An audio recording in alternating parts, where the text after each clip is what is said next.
Hello दोस्तों, आप सभी का स्वागत है बिन सुशील ज्ञान पाठशाला यूट्यूब चैनल में। आज आप लोग देख रहे हैं बीएड सेकंड ईयर का पाठ्य पुस्तक ज्ञान भाषा एवं पाठ्यक्रम knowledge language and the curriculum का ये अगला क्वेश्चन है। शिक्षण का अर्थ एवं परिभाषा बताइए और शिक्षण की प्रकृति का वर्णन कीजिए। Given the meaning and the definition of the teaching, describe the nature of the teaching. तो शिक्षण का अर्थ क्या होता है? What do you understand by the meaning of teachings? या टीचिंग्स का मतलब क्या होता है, ये अर्थ क्या होता है? जैसे कि आप सभी जानते होंगे कि शिक्षण एक प्रक्रिया है जिसका सीधा संबंध अधिगम यानी सीखने और विद्यार्थियों के व्यवहार परिवर्तन से होता है। शिक्षण की प्रक्रिया जो क्रमिक तथा व्यवस्थित होती हुआ करती है, जिसमें शिक्षक, विद्यार्थी, पाठ्यक्रम संप्रेषण विधियाँ और शिक्षण व्यूहरचनाएं, शिक्षण सामग्री आदि अवयव उपस्थित या सम्मिलित हुआ करते हैं। शिक्षण में विद्यार्थी और शिक्षक के मध्य एक अंतःक्रिया हुआ करती है, जिसके फलस्वरूप विद्यार्थी के व्यवहार में वांछित परिवर्तन लाया जाता है। इसलिए इसे एक सामाजिक प्रक्रिया भी कहा जाता है। शिक्षण का संबंध समाज में निहित दर्शन, मूल्यों, सांस्कृतिक और विचारधारा से भी होता है। जिस देश का जैसा स्वरूप होता है, उसी के अनुरूप वहाँ शिक्षा व्यवस्था होती है। इस आधार पर शिक्षण के अर्थ में निम्नलिखित 3 रूपों को समझाया जा सकता है, जिसमें पहला है एक तंत्र शासन में शिक्षा का अर्थ। एक शासन में शिक्षण का अर्थ क्या होता है? Meaning of the teachings in the autocracy. हम जैसे कि जानते हैं, हम बता सकते हैं कि इस प्रकार की जो शासन व्यवस्था होती है, परंपरागत व्यवस्था सिद्धांत के अंतर्गत कार्य केंद्रित classical theory of the organism task centred पर आधारित हुआ करती है।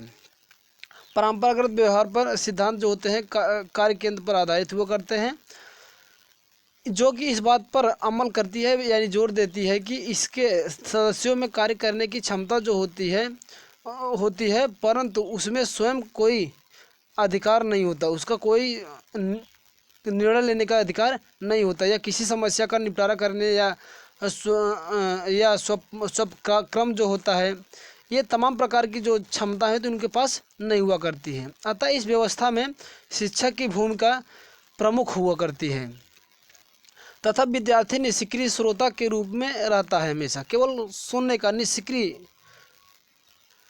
इसमें रटने पर अधिक बल दिया जाता है, किसी चीज़ को अधिगम करने का या किसी चीज़ को बार बार रिपीट याद करने रटने पर अधिक बल दिया जाता है तथा दमनात्मक जो अनुशासन व्यवस्था लागू होती है।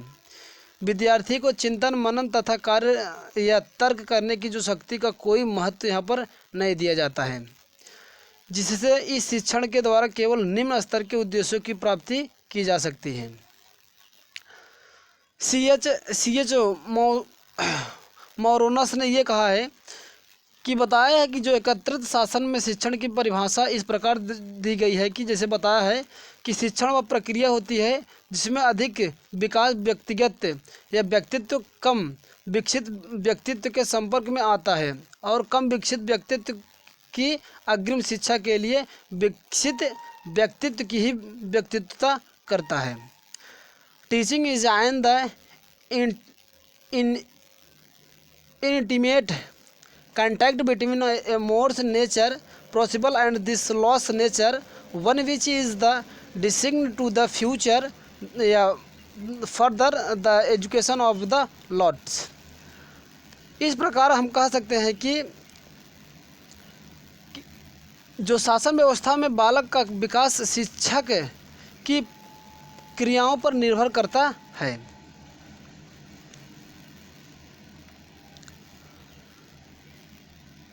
दूसरा है प्रजातंत्र शासन में शिक्षण का अर्थ क्या होता है? Meaning of the teaching in the democracy. जैसे कि आप सभी जानते होंगे, प्रजातंत्रात्मक जो शासन प्रणाली होती है, मानवीय व्यवस्था सिद्धांत के अंतर्गत संदर्भ या संबंध केंद्रित ह्यूमन ऑर्गेनिज्म थ्योरी या रिलेशनशिप द सेंटर्ड पर आधारित हुआ करती है। इस विचारधारा में जनता का शासन जनता के लिए जनता के द्वारा के विचार का अनुसरण किया जाता है। इस प्रकार की शासन व्यवस्था में भी व्यक्तियों के विचार को प्रधानता दी जाती है। इस व्यवस्था में इस विचार को प्रमुखता प्रदान की जाती है कि शिक्षा की व्यवस्था बालक के लिए की गई है। शिक्षक एक निर्देश पथ प्रदर्शक सलाहकार की भूमिका निभाता है। इसमें स्व अनुशासन को वरीयता दी जाती है, अंतःक्रिया को प्रमुखता दी जाती है। इस शिक्षण में बोध स्तर शिक्षण प्रतिमान का अनुसरण भी किया जाता है। एमिडोनन ने प्रजातंत्रात्मक शिक्षण को इस प्रकार से परिभाषित करते हुए कहा है कि शिक्षण को अंतःक्रिया के रूप में परिभाषित किया जाता है, जिसमें के अंतर्गत कक्षा वार्ता को सम्मिलित किया जाता है, जो कि शिक्षक तथा छात्र के मध्य परिचालित होती है। कक्षा वार्ता का संबंध अपेक्षाकृत क्रियाओं से भी हुआ करती है। कहने का मतलब teaching in the defined as a interactive process primarily involving classroom talk which take place the between further and the publics and the acute create definable condition। हम कह सकते हैं कि इस प्रकार की शासन व्यवस्था में छात्र एवं शिक्षक दोनों ही एक दूसरे के प्रभावित करते रहते हैं। तीसरा, हस्तक्षेपित या हस्ताप रहित शासन में शिक्षण का अर्थ क्या है। Meaning of the teaching in the laissez faire. इस प्रकार का शासन जो प्रणाली होती है आधुनिक व्यवस्था सिद्धांत कार्य तथा संबंध केंद्रित या modern theory of the organism task and the relationship concentrate, इस पर आधारित हुआ करती है। इसमें शिक्षक की अपेक्षा छात्र अधिक सक्रिय हुआ करते हैं। छात्रों को अपनी सृजनात्मक क्षमताओं का प्रयोग करने का पूरा अवसर प्रदान किया जाता है। शिक्षक छात्रों के समक्ष इस तरह की परिस्थितियाँ उत्पन्न करता है जो कि अपूर्ण होता है। इसमें या इसके अभाव या संभावित समाधान में शिक्षक सहायता पहुंचाता है। शिक्षक एक मित्र की भूमिका निभाता है। इस प्रकार की शासन व्यवस्था में शिक्षण अधिक समालोचनात्मक होता है। इस शिक्षण में उच्च स्तर की प्राप्ति हो जाती है। जॉन ब्रूबेकर ने यह कहा है कि इस शासन में शिक्षण के प्रत्यय को इस प्रकार भी परिभाषित किया जाता है कि शिक्षण में ऐसी परिस्थितियों की व्यवस्था की जानी चाहिए जिसमें कुछ रिक्त स्थान छोड़ दिया जाता है तथा कठिनाई उत्पन्न की जाती है। छात्र उन कठिनाइयों पर विजय पाने का प्रयास करता है तथा रिक्त स्थानों की पूर्ति करने का भी प्रयास करता है। छात्र की इस प्रकार की क्रियाएं सीखने से सहायता प्रदान करती हैं। Teaching is an arrangement and the manipulation of A situation in which there are the gaps and abstracts which and the individuals will seek to the overcome and from which the will learn in this courses of the during so। शिक्षण की परिभाषा की definition of teaching. पहला है the words books encyclopedia के अनुसार।